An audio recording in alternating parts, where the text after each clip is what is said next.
Welcome to ஐஸ்வர்யம் filter.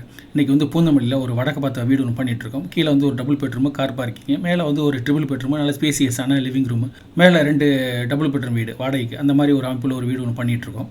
இப்போ இந்த வீட்டோடைய ஃபஸ்ட் ஃப்ளோர் பிரிக் ஒர்க் பண்ணிகிட்ருக்கோம். அதான் நீங்கள் பார்க்குறீங்க. எப்போதும் நம்ம பிரிக் ஒர்க் பண்ணும்போது நான் சொல்லுவேன், 4.5 வாழை கண்டிப்பாக வந்து நம்ம வந்து 3 அடிக்கு ஒன்று பீம் ஒன்று போடணும், அடுத்து 7 அடியில் ஒரு பீம் ஒன்று போடணும், அதுக்கப்புறம் வந்து மேலே ரூப் வந்துடும். இடையில வந்து இப்போ நாங்கள் என்ன பண்ணுறோன்னா, இந்த கம்பியெல்லாம் பார்க்குறீங்களா, அந்த மாதிரி கம்பி வச்சு நாங்கள் வேலை பார்க்குறோம். அதே மாதிரி கிளைண்ட்டை வந்து நம்ம பிளானை வந்து ஃபைனலைஸ் பண்ண பிறகு அந்த பிளானை வந்து எங்கெங்கெல்லாம் அவங்களுக்கு விண்டோஸ் வேணும், அந்த ஓப்பனிங் வேணும், அந்த வாஸ்துப்படி எல்லாம் செக் பண்ணி ஒன்று இன்ச் பை இன்ச்சாக அவங்களுக்கு செக் பண்ணி ஃபைனலைஸ் பண்ணிட்ட பிறகு தான் அந்த பிரிக் ஒர்க்லாம் ஆரம்பிப்போம். நம்ம வந்து பிளானை ஃபைனலைஸ் பண்ணிட்டு நேரடியாக நம்ம வந்து பிரிக் ஒர்க் பண்ணும்போது லைவாக பார்க்கும்போது கிளைண்ட்ஸ்க்கு வந்து வேறு மாற்றங்கள் இப்படி பண்ணியிருக்கலாமே அப்படி பண்ணியிருக்கலாமே என்ன வரும், அது மாதிரி வரக்கூடாதுங்கிறதுக்காக நாங்கள் என்ன பண்ணோம், கிளைண்ட்டை லைவாக கூப்பிட்டு நம்ம பிளான் அப்படி ஃபைனலைஸ் பண்ணியிருந்தோம், இப்போ கட்டிகிட்டு இருக்கோம், இது எப்படி ஓகேவா அப்படின்னு லைவாக அவங்களுக்கு பேசும்போது அவங்களுக்கு ஒரு சில யோசனைகள் வரும். அவங்க இப்படி பண்ணுங்க அப்படி பண்ணுன்னு கேட்பாங்க. அது சரியாக இருந்ததுன்னா அதை பண்ணிக்கலாம்னு சொல்லிட்டு அதுக்கப்புறம் அந்த பிரிக் ஒர்க் தொடருவோம்.